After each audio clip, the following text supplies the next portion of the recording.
이것은 아담의 계보를 적은 책이니라. 하나님이 사람을 창조하실 때에 하나님의 모양대로 지으시되 남자 여자를 창조하셨고, 그들이 창조되던 날에 하나님이 그들에게 복을 주시고 그들의 이름을 사람이라 일컬으셨더라. 아멘. 아멘. 할렐루야. 오늘 본문인 이 창세기 5장부터는 하나님께서 사람을 창조하신 이야기를 다시 시작하고 있습니다. 사실 이 창세기 5장에서 강조되고 있는 하나님의 창조에 대한 이야기의 두 가지 이야기가 나오는데, 하나는 하나님의 형상대로 창조했다라는 사실이고요. 또 다른 하나는 아담이 자기의 형상을 따라 셋을 낳았다라는 내용입니다. 3절 말씀 함께 한번 읽어볼게요. 시작. 아담은 130살에 자기의 형상 곧 자기의 모습을 닮은 아이를 낳고 이름을 셋이라고 하였다. 자, 여기에 보시면 누구의 형상이요? 자기의 형상, 즉 아담의 형상 따라 아이를 낳았다. 근데 그 이름이 누구다? 셋이다. 이렇게 얘기를 해요. 여기에도 두 가지 의미가 같이 들어가는데, 자, 하나는 하나님의 형상을 따라 지었다는 아담이기 때문에 하나님의 형상이 계속 존재하고 있는 것이고, 또 하나는 이제 아담의 형상이라는 것이 여기에 같이 들어가게 되었다라는 겁니다. 여러분, 아담의 형상은 바로 아담이 이제 하나님의 형상으로서 지음을 받았음에도 불구하고 하나님을 떠나 이제 자기가 왕이 되려던 그러한 죄를 이 땅에 들어오게 했던 그 아담의 형상을 얘기하는 거죠. 그리고 이 사실이 앞으로 있을 이 아담의 계보에 아주 명확하게 드러나기 시작합니다. 여러분, 이 아담의 계보에는 수많은 사람들의 이름이 나오는 것 같지만 사실은요, 단 10명의 사람만이 등장하고 있어요. 그리고 이러한 계보가 창세기 전체에도 10번 등장합니다. 그리고 이 계보가 등장할 때마다는 아니지만 자주 거기에는 10명의 사람이 등장하고 있어요. 다시 말해서 이것은 이 계보가 의도적으로 어떠한 구조를 가지고 있다라는 것을 의미합니다. 여러 가지를 설명할 수 있겠지만 어떤 분들은 그래서 이런 질문들을 여러분들도 혹시 들어보셨을 수도 있을 것 같은데요. 이 성경에 나오는 사람이 몇 살에 죽었고 어떻게 됐다라는 이야기가 계속해서 나오잖아요. 그래서 이것들을 하나씩 하나씩 다 더해가면 이 구약의 아담의 그 역사가 대략 한 4,000년 정도가 된다고 그래요. 그래서 우리가 인류의 역사를 보통 우리 몇천 년이라고 그래요? 6,000년이라고 얘기하잖아요. 그거는 예수님 탄생하는 기점으로 예수님 이전에 이 약 아담 때 4,000년과 예수님 이후에 2,000년을 더해서 약 우리가 6,000년의 역사라고 얘기를 하는데, 그것은 바로 이걸 더했기 때문에 6,000년이라고 얘기하는 거예요. 근데 여러분, 이거는 단지 산수적으로 더한 것일 뿐이지 정작 성경에서는 6,000년이라고 얘기하고 있지 않죠. 그래서 많은 분들이 이런 도전을 받습니다. 야, 우리 지구의 나이가 도대체 수백억 년이라고 얘기하는데 성경이 틀린 거 아니냐? 꼬장 6,000년밖에 되니 왜 그렇게 계산이 되냐면, 그렇게 산수적으로 계산이 될 수 없다는 거예요. 사실 이 계보에는 성경에 들어있는 이름보다도 훨씬 더 많고 풍성한 이름을 가지고 있어요. 따라서 여러분, 이것을 계산해서 인류의 역사를 계산하는 일은 여러 가지로 볼 때 무리가 있습니다. 여러분, 예수님의 계보도 마태복음에 보면 나오잖아요. 거기에 보면은 하나님께서 이 구속 역사를 위해서 필요한 계보만 계산하세요. 그래서 여러분, 그 계보에 나오는 이름이 다가 아니라는 겁니다. 마태복음에 보시면 14대씩 나눠서 기록하고 있거든요. 그러면 딱 그렇게 14대씩 맞춰서 떨어지느냐? 그게 아니라는 거예요. 그 안에 이름이 기록되지 않은 수많은 사람들의 이름이 있다라는 거죠. 다시 말해서 의도적으로 나눈 것이다라는 겁니다. 창세기도 마찬가지예요. 그렇기 때문에 이 사람들의 그 나이들을 다 계산해 가지고 더해서 연도를 추측하는 일은 물론 의미가 없는 일은 아니지만 그러나 그것이 정확하게 몇 년이라고 말하기는 굉장히 어렵다라는 것을 여러분이 아시고, 나중에 혹시 누가 여러분들을 도발하는 질문을 하실 때는 그렇게 잘 설명을 하시라는 거예요. 그러나 그럼에도 불구하고 이제 여기서부터는요, 이 계보를 우리에게 주신 몇 가지 가장 중요한 이유를 알 수가 있는데, 그 중에 하나가 여기 나오는 패턴이 있다는 거예요. 그 패턴이 뭐냐? 한번 따라해 볼까요? 낳고 살다가 죽었더라. 이 패턴이에요. 지금은 저희가 이제 미리 앞서 살펴봤던 아담의 후손이 가지고 있는 가장 큰 문제를 이 계보를 통해서 아주 잘 표현하고 있어요. 여러분, 아담의 후손들이 가지고 있는 가장 치명적인 문제가 뭡니까? 뭐죠? 죽음 아닙니까? 죽음. 네가 정령 뭐하리라? 죽으리라. 하나님의 그 말씀대로 이제 인간에게 뭐가 찾아왔어요? 죽음이 찾아왔어요. 그래서 그들은 죽게 되었습니다. 여러분, 우리가 보통 죽음이라고 얘기할 때 단순히 이 우리의 육체의 호흡이 끊어지는 걸 죽음이라고 생각하잖아요. 근데 성경이 말하는 죽음은 그 단순히 생명이 끊어졌다는 것을 얘기하는 것만은 아니에요. 성경이 말하는 죽음이 뭐냐? 하나님과 분리된 인간이 겪어야 되는 모든 것들, 다시 말해서 뭐예요? 외로움, 슬픔, 고통, 절망, 이 모두를 포함한 것을 성경에서는 죽음이다라고 얘기합니다. 여러분, 하나님은 어떤 분이시죠? 선하신 분이시죠. 오늘 우리 5월의 찬양 혹시 제목 아십니까? 주님의 선하심 아니에요. 우리 선하신 주님을 찬양했습니다. 하나님은 선하십니다. 근데 우리가 인간이 그 선하신 하나님으로부터 분리됐기 때문에 우리는 선을 행하면서 사는 것이 아니라 우리는 어떻게 살아요? 악악거리면서 우리는 살잖아요. 그래서 우리에게는 악밖에 남질 않아요.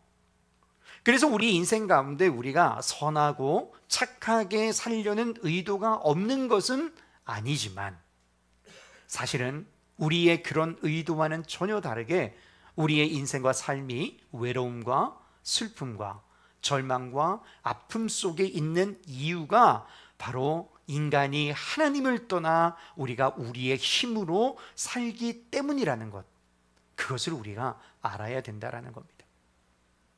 그로 말미암아 죽음이라는 게 왔다고 말할 때 그 모든 것, 외로움, 슬픔, 아픔, 모든 고통, 이런 것들이 죽음 가운데 다 포함이 된 것이죠.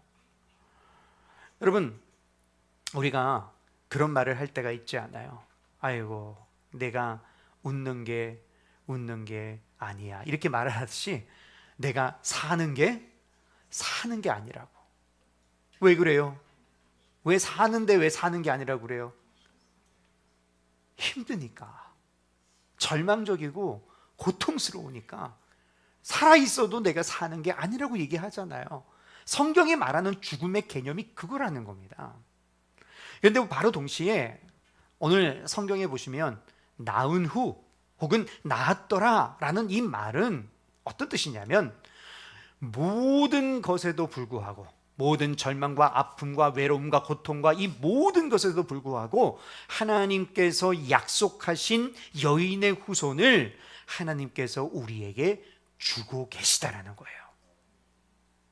죽음조차도, 그리고 우리가 가지고 있는 그 어떤 조건조차도 하나님께서 그 속에서 여인의 후손을 통하여 하나님의 일을 이루시겠다라는 그 구원의 역사를 멈추지 않는다라는 것을, 낳았고 죽었다라는 것으로 성경은 표현하는 겁니다. 결국 그것이 우리가 성경에서 어느 날 하나님께서 그 때가 됨에 따라 때가 참해 여인의 후손을 낳는 날이 오지요. 성경에 뭐라고 기록을 합니까? 네가 아들을 낳으리니 이름을 누구라 하라? 예수라 하라. 그리고 우리는 그곳에서 이 낳았다라는 것과 죽었다라는 것이 어떻게 해결이 되는가를 동시에 보게 되는 것이죠. 그것을 로마서 5장 12절은 이렇게 표현을 합니다. 함께 한번 읽어볼까요? 시작. 그러므로 한 사람으로 말미암아 죄가 세상에 들어왔고 또 그 죄로 말미암아 죽음이 들어온 것과 같이 모든 사람이 죄를 지었기 때문에 죽음이 모든 사람에게 이르게 되었습니다. 한 사람으로 말미암아 뭐가 들어왔어요? 죄가 이 땅에 들어왔지만 또한 한 사람으로 말미암아 생명이 우리에게 주어졌다라고 얘기를 해요. 그 한 사람이 누구예요? 앞에 한 사람은 아담을 얘기하는 것이고 뒤에 한 사람은 누구죠? 바로 여인의 후손인 예수 그리스도를 말하는 거죠. 그래서 로마서 5장은 이렇게 끝이 납니다. 17절 말씀이에요. 시작. 아담 한 사람의 범죄 때문에 그 한 사람으로 말미암아 죽음이 왕노릇하게 되었다면 넘치는 은혜와 의의 선물을 받는 사람들은 예수 그리스도 한 분으로 말미암아 생명 안에서 왕노릇하게 되리라는 것은 더욱더 확실합니다. 할렐루야. 예수 그리스도 한 분으로 말미암아 뭐 안에서? 생명 안에서 무슨 노릇? 왕노릇 할 것이라는 거예요. 여러분, 우리가 생명을 얻었다라는 말도 이제 사망했다, 죽었다라는 말처럼 이제 우리가 그저 영원히 살 것이다 그런 의미가 아니라는 거예요. 그것은 여러분 모든 사람이 이미 다 가지고 있는 거예요. 여러분 여쭤볼게요. 예수 믿는 사람만 영생 있어요? 예수 안 믿는 사람은요? 맞아요. 둘 다 똑같이 영원히 살아요. 다만 어디에서 사느냐의 문제죠. 여러분, 여기서 말하는 생명이 왕 노릇한다. 27절 하반절에 이렇게 말씀하잖아요. 이것은 무슨 뜻이냐면 하나님의 영원하신 생명이 우리에게 왕 노릇을 해서 우리의 인생 전체가 참다운 기쁨과 풍성함과 영원한 영광과 기쁨을 누리게 됐다라는 것을 얘기하는 거예요. 그래서 이 족보가 말하는 건 아담의 후손의 그 비참한 결말 속에서도 하나님이 구원을 이루어 내신다라는 것을 계속해서 말하고 있는 겁니다. 자, 그러다가요 24절에 가면 이제까지는 전혀 다른 이야기가 하나가 나오죠. 자, 오늘 본문 24절인데 함께 한번 읽어볼게요. 본문 24절이 지나갔나요, 제가? 빠졌네요. 자, 우리 24절 성경을 찾아보시고 우리 함께 한번 읽어보도록 하겠습니다. 함께 한번 읽어보죠. 시작. 에녹이 하나님과 동행하더니 하나님이 그를 데려가심으로 세상에 있지 아니하였더라. 자, 모두가 뭐로 끝났어요? 죽었더라로 끝났어요. 근데 성경은 에녹에 대해서 에녹이 하나님과 뭐 하더니 동행하더니 하나님이 그를 데려가심으로 어디에 있지 아니하더라? 세상에 있지 아니하더라. 놀라운 말씀이죠. 여기 세상에 있지 않았다라는 말은 그가 죽지 않았다라는 뜻이에요. 에녹이 아담의 몇 대손일까요? 7대손입니다. 그래서 오늘 말씀의 제목이 아담의 7대손이에요. 이 7대손이었던 에녹을 하나님이 데려가서 하나님이 분명히 말씀하셨던 것처럼 네가 정령 죽으리라는 그 말씀과는 다른 결과가 우리에게 있다라는 것을 에녹이 보여주고 있는 거예요. 가끔 우리는, 저도 어렸을 때 그렇게 기도했던 기억이 납니다. 아야, 하나님, 도대체 에녹은 무엇이 달라가지고 하나님이 그렇게 그를 데려가셨습니까? 나도 에녹처럼 하나님과 동행하고 그렇게 살면 하나님이 나도 죽음을 보지 않고 그렇게 데려가실 수 있지 않겠습니까? 나도 좀 그렇게 데려가 주세요 라고 기도했던 기억이 나요. 근데요, 제가 결론부터 말씀을 드리자면 에녹의 이 사건은요, 우리에게 뭘 보여주려고 우리에게 이 말씀을 주셨냐? 구원의 역사가 어떤 의미를 갖고 있으며 어떤 것을 우리에게 줄 것인가를 보여주는 사건이에요. 따라서 이 사건은 사실은요, 예수 그리스도 안에서 저와 여러분에게 이미 이루어진 줄로 믿으시기 바랍니다. 누구든지 주의 이름을 부르는 자는 구원을 받으리라. 우리에게 뭐가 주어졌어요? 영원한 생명이 주어졌죠. 바로 그걸 얘기하고 있는 거예요. 예수가 아니면 우리는 또 다른 영생, 영원히 죽음밖에 가질 수밖에 없지만 예수 그리스도를 통하여 우리에게 새 생명이 주어지고 우리가 새로운 피조물이 됐으니 바로 이 에녹이 하나님과 동행하여 하나님이 그를 데려가셨다라는 이 말씀을 통하여 정령 죽으리라는 그 불쌍한 아무것도 소망이 없었던 그 인간의 삶 속에 한 줄기 빛처럼 등장한 인물이 있었으니 그의 이름이 아담의 7대 손인 에녹이더라는 겁니다. 그리고 에녹의 삶을 통하여 우리에게 영원한 생명이 주어졌음을 말씀하고 계시는 것이죠. 이 말씀은요, 에녹이 얼마나 뛰어난 사람이었느냐, 다른 사람들하고 뭔가 정말 존재조차가 달랐던 사람이라는 것을 보여주는 말씀이 아니에요. 하나님이 우리에게 주고자 하는 구원이 어떤 것인가를 우리에게 설명하고 계시는 말씀인 겁니다. 여러분, 에녹 빼놓고 딴 사람들 그러면 다 별 볼 일 없었느냐? 그게 아니라는 거예요. 다른 사람들도 뭘 주고 있는 겁니까? 그 여인의 후손을 통하여 낫고 나을 것이고 인간은 하나님 앞에 죄를 지었기 때문에 죽고 죽을 것이다를 보여주고 있잖아요. 그럼 여러분, 이 시간 이 말씀을 들으면서 여러분 스스로에게 한번 질문해 보셔야죠. 여러분들이 바라는 구원은 도대체 무엇입니까? 여러분이 바라는 구원은 뭐예요?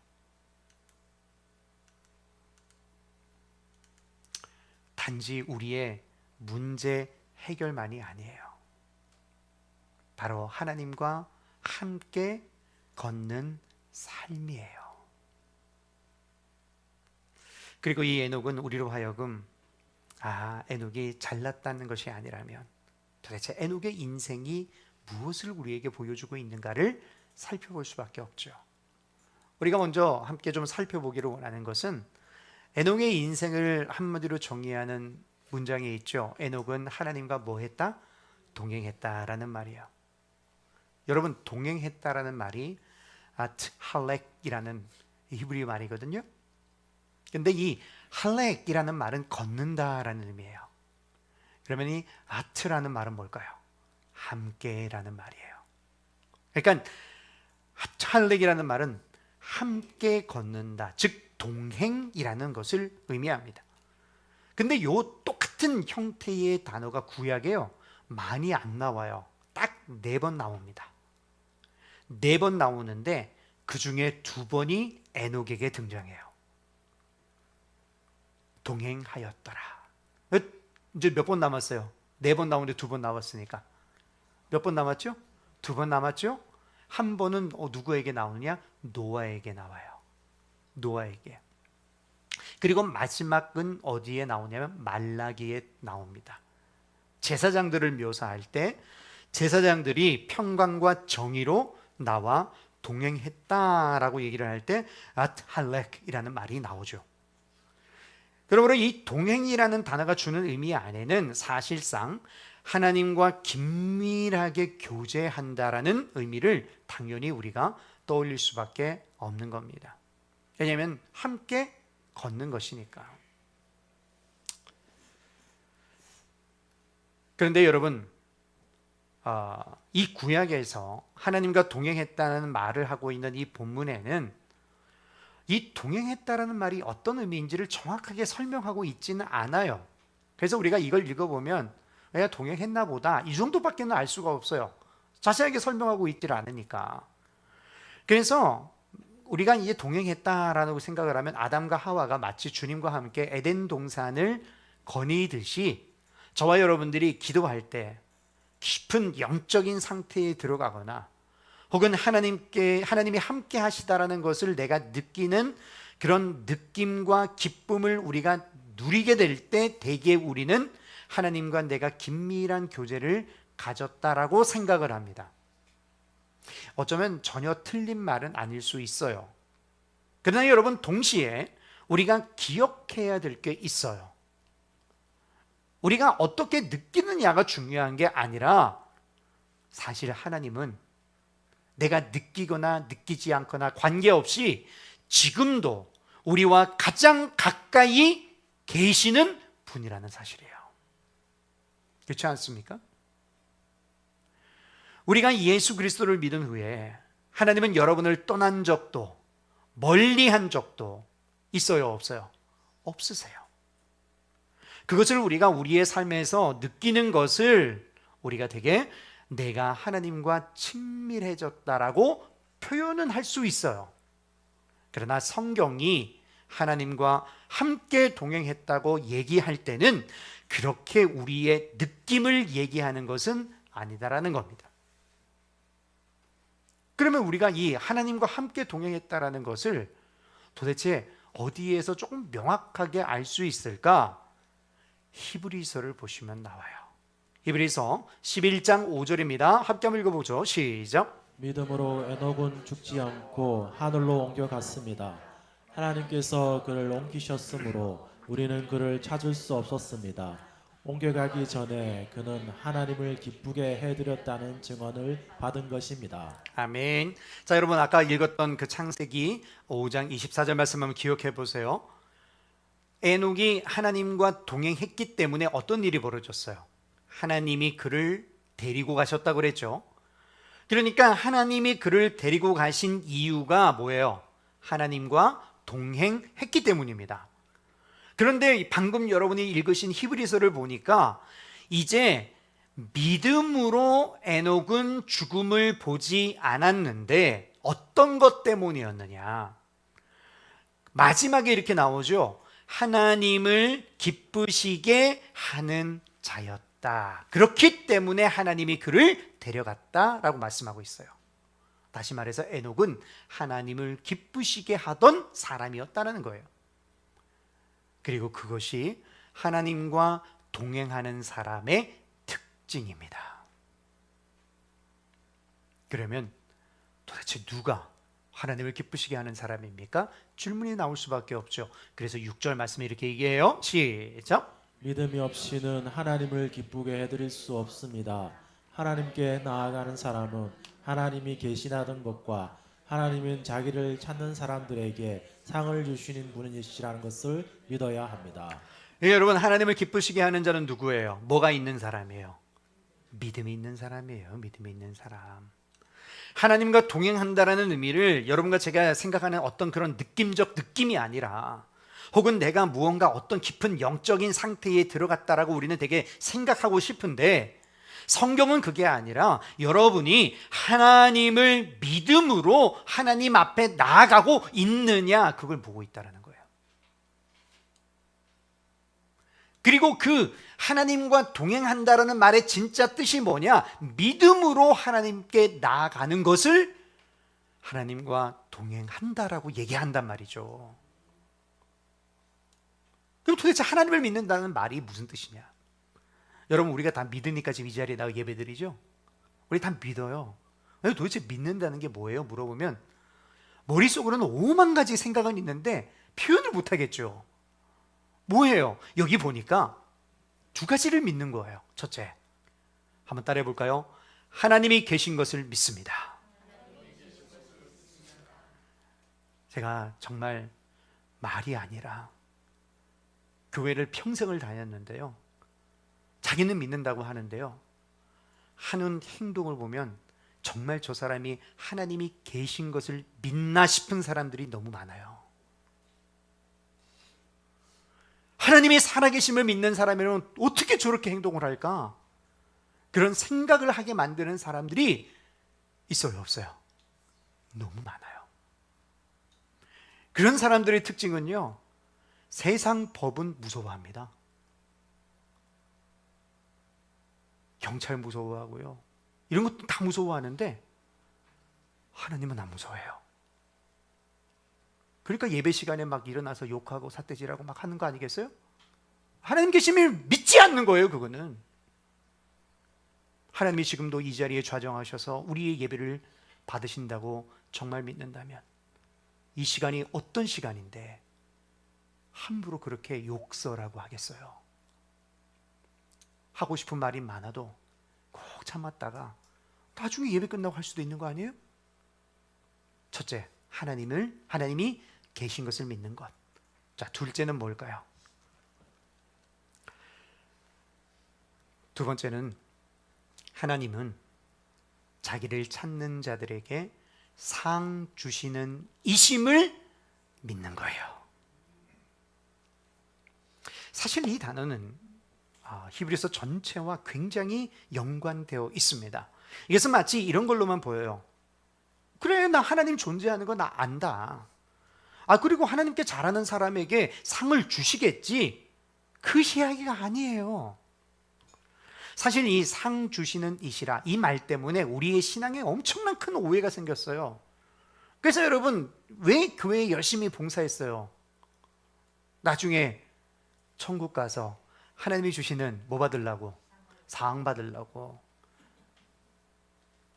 그래서 옛날에 목사님들이 금면류관, 은면류관, 똥면류관, 개털보자 얘기했던 거 아니에요? 상 주신다고 했으니까. 여러분, 이 상 주시는 이시라는 이 말은, 죄송하지만 여러분 지금껏 잘못 알고 계셨어요. 보이지 않는 세계와 보이는 세계가 있는데, 그 보이지 않는 것들, 즉 영원한 하나님의 나라를 바라고 그것을 유업으로 받는 것이 상을 준다라는 뜻입니다. 그래서 하나님이 아브라함에게 힌트 줬어요, 안 줬어요? 내가 너의 지극히 큰 뭐니라? 상급이니라. 그런데 우리는 정작 하나님이 주시는 그 상급보다도 하나님 그건 넣어두시고 내가 원하는 것 달라고. 다시 말해, 여러분과 저는요, 예수 그리스도 안에서 이제는 이 세상 것, 보이는 것만 보고 사는 사람들이 아니라 보이지 않는 세계, 하나님의 영광과 나라를 보게 되었다라는 거예요. 그래서 성경은 믿음은 바라는 것들의 실상이요, 보지 못하는 것들의 증거라고 얘기하잖아요. 근데 우리는 뒤에 건 몰라. 무조건 바라는 것들의 실상만 주구장창 얘기하는 걸 믿음이라고 얘기하잖아요. 만약 여러분이 그것을 여기까지 이해하셨다면 하나님과 동행하는 것이 바로 믿음이고, 그렇다면 에녹은 당연히 하나님을 믿었고, 하나님이 계셔서 나와 지금도 가까이 같이 계시다라는 것을 알고 믿었다, 그분에게 의지했다라는 의미이자 동시에 에녹은 어떤 나라를 바라봤다? 하나님의 나라를 바라봤다라는 뜻이라는 거죠. 그 말은요, 하나님 나라를 바라봤다라는 것은 제가 간략하게 한 줄로 정리해 드릴게요. 더 이상 내 나라를 살지 않는다라는 뜻입니다. 이제는 내 인생의 기쁨이 내가 아니라 하나님이 나의 기쁨이 되는 것이고, 하나님이 나의 인생을 지키는 분이요, 하나님이 나를 다스리시는 삶인 거예요. 하나님의 말씀이 나를 다스리는 것이 내가 믿음으로 사는 거예요. 그 믿음이 바로 그 하나님을 의지하는 것이라는 겁니다. 더 이상 나의 것이 아니라 나는 하나님의 것이에요. 여러분 이제 어디 회식이나 놀러 가실 때 절대 이 노래는 부르지 마세요. 내 인생은 나의 것 아니에요. 내 인생은 주님 것, 하나님의 것이에요. 그리고 우리는 하나님의 상급이에요. 그리고 하나님이 우리의 지극히 큰 상급인 줄로 믿으시기 바랍니다. 내 주님만 있으면 되는 거예요. 여러분,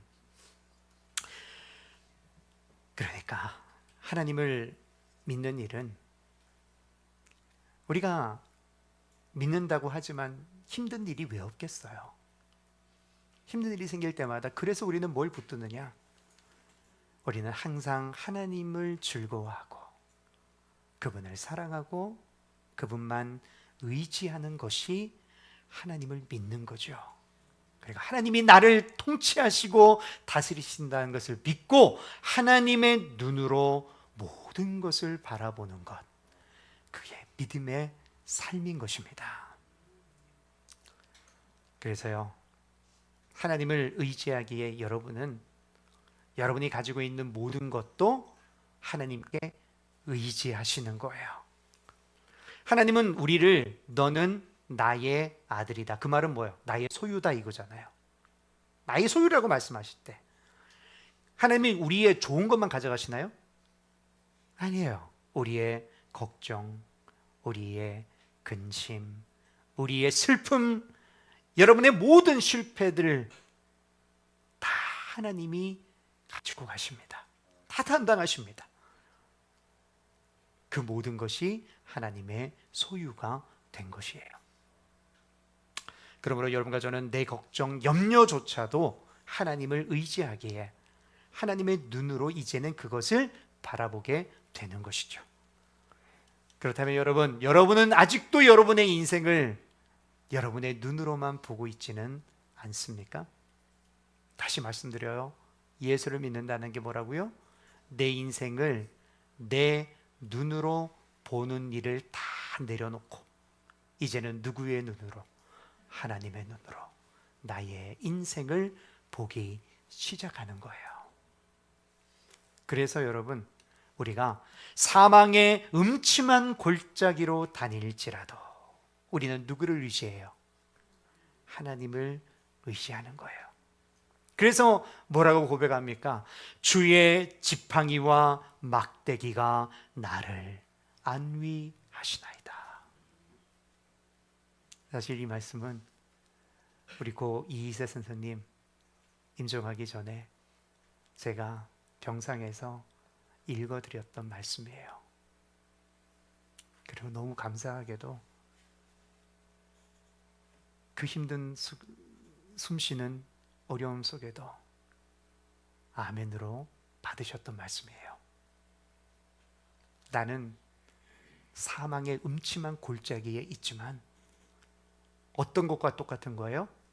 내가 푸른 풀밭에 누워있는 것과 똑같은 거예요. 여러분의 삶 속에 눈물과 슬픔이 없는 게 아니라 그 모든 것 속에서 우리는 무엇을 얘기할 수 있느냐? 나는 하나님만을 의지한다. 우리는 그렇게 얘기할 수 있는 거죠. 이것을 성경은 너희가 하나님을 뭐하게 하고 있다? 기쁘시게 하고 있다라고 인정해 준다는 겁니다. 그렇게 우리는 하나님의 자녀로서 살고 있는 거예요. 사랑하는 교회 여러분, 오늘 본문인 창세기 5장은 인간의 인생을 가장 냉정하게 보여주고 있습니다. 아무리 오래 살아도 무드셀라처럼 900년을 넘게 살아도 결론은 뭐예요? 죽었더라예요. 그러나 하나님은 이 반복되는 죽음의 기록 속에서도 구원의 이야기를 멈추지 않습니다. 그러므로 이 족보는요, 죽었더라. 끝. 그게 아니에요. 다른 이름을 향한 하나님의 기다림인 거예요. 간절히 소망하기는 저와 여러분 모두가 하나님의 자녀로서 하나님 한 분만 의지하며 살아가시는 복된 우리 모두가 다 되시기를 예수님의 이름으로 간절히 축원합니다. 기도하겠습니다.